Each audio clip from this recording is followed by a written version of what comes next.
I made my brother think he won the lottery to teach him a lesson. When your own brother lies to your face for money, something inside you changes. Mine did, after the 10th time. He'd show up at my door, eyes tired, voice shaky. Just a few hundred, man. I'll pay you back next week. Next week never came. Neither did the truth. At first, I wanted to believe him. He was my little brother. We'd grown up sharing everything, even food when we barely had any. But lately, the lies were getting darker. He'd tell me he needed money for rent. Then I'd see him on Instagram at a bar, posting shots with friends. Every time I called him out, he'd spin another story. It's not what it looks like. You don't understand. You're supposed to help family. That last one hit hard, because he was right. But helping isn't the same as enabling. The breaking point came the day our mom called. Her voice was soft but scared. He borrowed from me again. Said you told him it was okay. He hadn't. That's when I realized he didn't just lie for money. He lied for comfort, for sympathy, for power. And the only way he'd ever stop was if someone broke the illusion. So I planned something cruel, or maybe something necessary. It started with a fake lottery ticket. I'd seen them at a novelty shop.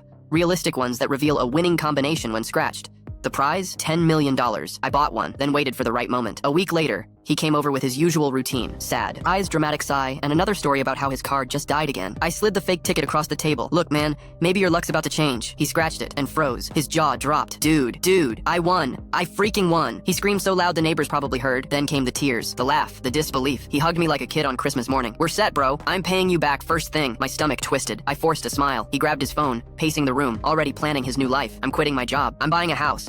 I'm taking mom to Italy. The words stung because they sounded sincere, like the brother I used to know. But then he added something that hit differently. Man, I knew I'd get lucky someday. I always do. That's when I knew he hadn't learned anything yet. The next morning he called me in tears. They said it's fake. Some kind of joke ticket. Did you know? I stayed quiet for a long moment. Yeah, I said finally. I did. He exploded. You're sick, man. You humiliated me. Maybe I did, but I wasn't sorry. You've been scamming everyone around you for years, Jake. You lied to mom. You lied to me. You didn't win the lottery. You've been living off everyone else's. Silence. Just breathing on the other end. Then, you had no right. I sighed. You're right, but you left me no choice.